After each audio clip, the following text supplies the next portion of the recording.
ఈరోజు మనం మాట్లాడబోయే అంశం పేరు మార్గము చూపించు నక్షత్రం.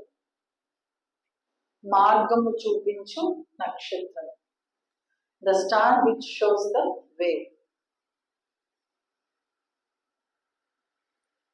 దేవుని వాక్యంలో ఎన్నో రకాల నక్షత్రాల గురించి, ఆశ్చర్య కార్యాలు, అద్భుత కార్యాల గురించి చెప్పబడింది. అయితే ఎన్నో నక్షత్రాలు, అవి కొన్ని కంటికి కనిపించేవి, కొన్ని కంటికి కనిపించనివి నక్షత్రాలు ఎన్నో ఉన్నాయి. ఆ నక్షత్రాలు మనకి దిక్సూచులుగా ఉన్నాయి. అవి మరి కాలాలు తెలియపరిచేవిగా ఉన్నాయి కొన్ని నక్షత్రాలు, కొన్ని మార్గాలు సూచించేవిగా ఉన్నాయి, కొన్ని అద్భుతాలు సూచించేవిగా ఉన్నాయి. వాటి గురించి ఈరోజు మనము మాట్లాడుకుందాము. మొదటి అంశము పాత నిబంధనలో నక్షత్రాలు. పాత నిబంధనలో నక్షత్రాల గురించి మనం ఈరోజు కొద్దిసేపు మాట్లాడుకుందాము. పాత నిబంధనలో నక్షత్రం అనేది దేవుని శక్తిని గాని, ఆయన నడిపింపును గాని సూచించేది అయి ఉంది. దానికి సాదృశ్యముగా ఉంది. ఎక్కడ ఉంది సాదృశ్యంగా అంటే ఆది కాండము 1వ అధ్యాయము 14 నుంచి 19 వచనాలు చదవండి. మైక్ తీసుకొని చదవండి.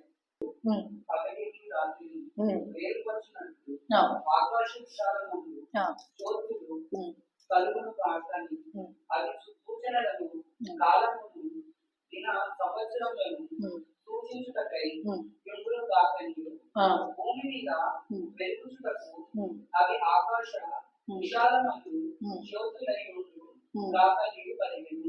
ఆ ప్రకారమైన దేవుడు ఆ రెండు గొప్ప జ్యోతులను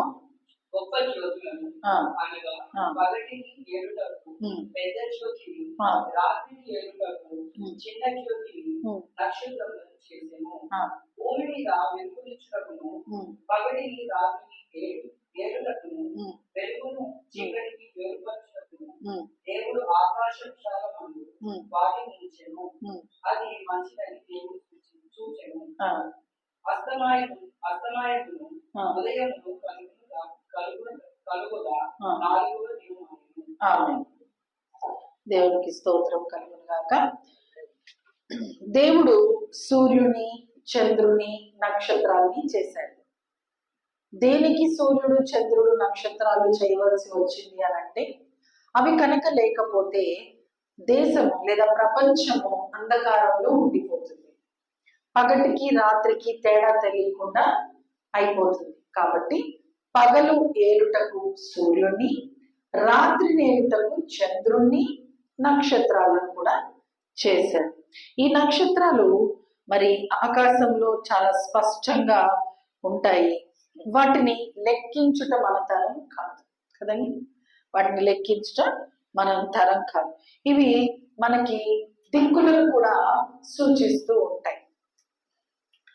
నక్షత్రాలని బట్టే జాతకాలు అవన్నీ కూడా చెప్తూ ఉంటారు. అయితే బైబిల్కి అది విరోధము. దేవుడు దాన్ని ఇష్టపడడు. ఈ జాతకాలు, సూచనలు ఇవన్నీ కూడా దేవుడు ఇష్టపడడు. అయితే నక్షత్రాలు దేనికి ఉన్నాయి అనంటే, చీకటిని పారదోలి వెలుగుని ఇవ్వటానికి నక్షత్రాలు ఉన్నాయి. దేవునికి స్తోత్రం కలుగుగాక. అలాగే మరి ఈ పాత నిబంధనలో నక్షత్రాలని దేనికి ప్రాముఖ్యంగా దేవుడు మాట్లాడాడు, దేనికి ప్రాముఖ్యంగా సూచించాడు అనంటే, ఆది కాండము 15వ అధ్యాయము 5వ వచనం చూద్దాం. ఆది కాండము 15వ అధ్యాయము 5వ వచనం. Genesis chapter 15 verse 5. మరియు ఆయన వెలుపలికి అతన్ని తీసుకొని వచ్చి, నీవు ఆకాశము వైపు దేని చూచి నక్షత్రములను లెక్కించుటకు నీ చేతనైతే లెక్కించుమని చెప్పి, ఈ సంతానము అలాగూ అవును కానీ చెప్పాను.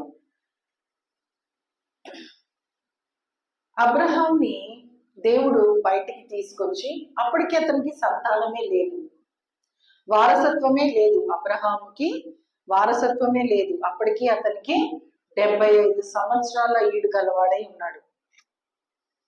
పిల్లలు పుడతారు అన్న ఆశ కూడా లేని సమయంలో దేవుడు ఏం చేశాడంటే అబ్రహాంని బయటికి తీసుకొచ్చి ఆకాశంలో ఉన్న నక్షత్రాలను నీ చేతనైతే లెక్కబెట్టు అబ్రహాము అని అన్నాడు. ప్రభువా నా వల్ల కాదు అన్నాడు.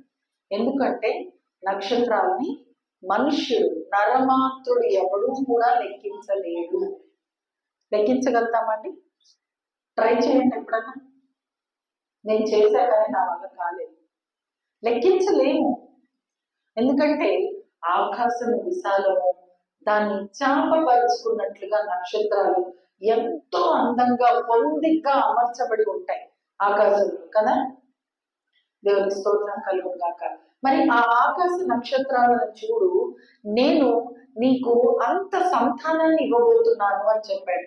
ప్రభు ఒక్క కుమారుడైనా చాలు నాకని నేను అనుకుంటే నువ్వు ఆకాశ నక్షత్రాలు అంటున్నావు, ఇది సాధ్యమా అన్నట్లుగా అబ్రహాము అనుకున్నాడు. కాబట్టి డౌట్ పడలేదు. కానీ మనం జనరల్ గా ఊహించుకుంటే అట్లా అతనికి ఒకవేళ ఆలోచన వచ్చి ఉండొచ్చు. అయితే దేవుడు ఇచ్చిన మాట తప్పుటకు ఆయన నరుడు కాడు కదండి. మరి ఆకాశ నక్షత్రాల వంటి విస్తారమైన సంతతి అబ్రహాంకి ఇచ్చాడా లేదా? వాగ్దానం చేసిన వాడు నమ్మదగిన వాడు. అది చేయటానికి ఆయన మాత్రమే సమర్థుడు, శక్తి కలిగిన దేవుడు. అలాంటి దేవుణ్ణి మనము నేటికి ఆరాధిస్తున్నాము. మన రానున్న తరం కూడా ఆరాధిస్తుంది. దేవునికి స్తోత్రం కలుగును గాక. అలాగే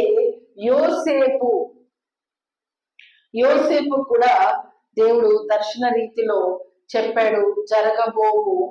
అతనికి జరగబోయే ఒక అద్భుత కార్యాన్ని దేవుడు ముందుగానే సూచించాడు. అది ఎందులో ఉంది అని అంటే ఆదికాండము 37:9, జెనసిస్ 37:9. ఆదికాండము 37వ అధ్యాయము 9వ వచనంలో ఉంటుంది. చూడండి.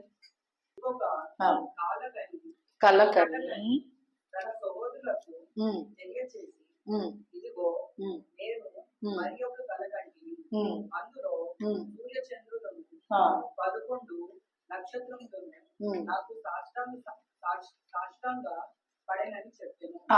చాలండి. ఇక్కడ యోసేపు కూడా అతనికి దేవుని ద్వారా ఎన్నో కళలు దర్శనాలు కలుగుతూ ఉన్నాయి. ఆ పైన చదివితే అంటాడు, పనలన్నీ అంటే 11 పనలు వచ్చి నా పనకి సాష్టాంగ పడుతున్నాయి. పనలు అనగా పంట కోస్తారు కదండి. పంట కోసి ఇట్లాగా ఒక కట్టగా కడతారు. ఇంత పన ఒక కట్ట అన్నమాట. ఆ కట్టలన్నీ తీసుకెళ్ళి ఏం చేస్తారంటే బండ మీద బాస్తారు. దానికి ధాన్యం ఉంటుంది కదా, ఆ ధాన్యము ఆ వరి నుంచి, ఆ గడ్డి నుంచి వేరైపోతుంది అనమాట. అందుకని ఈజీగా ఉంటుందని పనల్లాగా కడతారు, ఇట్లా మోపుల్లాగా కడతారు అనమాట. బాగా అది మరి రైతులకైతే బాగా తెలుస్తుంది. పల్లెటూరు ప్రాంతం వాళ్ళకైతే బాగా అవగాహన ఉంటుంది వాటి గురించి. మనకి సిటీలో ఉన్న వాళ్ళకి ఎంతసేపు బస్తా బియ్యం తెచ్చుకొని తింటమే తప్ప పంట ఎలా పండిస్తారన్న ఆలోచన, అంత నాలెడ్జ్ కూడా మనకు చాలా తక్కువ ఉంది. తెలుసుకోవడానికి కూడా మనం ప్రయత్నం చేయము. దేవునికి స్తోత్రం కలుగుగాక. అలాగే అతను ఏమంటున్నాడంటే సూర్య చంద్రులు నక్షత్రాలు 11 నాకు సాష్టాంగ పడుతున్నట్లుగా చూపించాడు దేవుడు అని అంటే కోపం వస్తుంది అన్నదమ్ములకి. అంటే ఏంటి 11 నక్షత్రాలు అంటే? యాకోబుకి ఎంతమంది పిల్లలండి? ఎంతమంది? 12 మంది పిల్లలు. యాకోబు పిల్లలు 12 మంది. ఆ 12 మంది పేర్లతోనే మనకి గోత్రాలుగా ఏర్పాట్లు చేయబడింది కదండి. దేవునికి స్తోత్రం కలుగును గాక. మరి యోసేపుకి ఆ కళ వచ్చింది. తన చుట్టూ 11 నక్షత్రాలు తనకి సాష్టాంగ పడినట్లుగా దేవుడు తనకి చూపించాడు. అది ఎందుకు అలా చూపించాడు అంటే జరగబోవు దాన్ని ముందుగానే యోసేపుకి దేవుడు కళల ద్వారా తెలియపరిచాడు. చాలా మందికి ఆ గిఫ్ట్ ఉంటది, జరగబోయే సంఘటన ముందుగా తెలియపరుస్తాడు దేవుడు. చాలా మందికి ఉంటుంది ఆ గిఫ్ట్. దేవునికి స్తోత్రం కలుగును గాక. మరి ఆ తెలియపరిచిన దాన్ని బట్టే, అతనికి వచ్చిన కళని బట్టే అమాయకంగా వెళ్ళి అన్నదమ్ములతో పంచుకున్నప్పుడు అన్నదమ్ములు కోపపడి, అంటే ఏంటి, మేము నీకు బానిసలమా అని చెప్పి అతన్ని అమ్మేస్తారు. వాళ్ళు అమ్మేసినంత మాత్రాన యోసేపు నష్టపోయాడా? నష్టపోలేదు. తను చేరవలసిన ప్రాంతానికే చేరాడు. దేవునికి స్తోత్రం కలుగును గాక.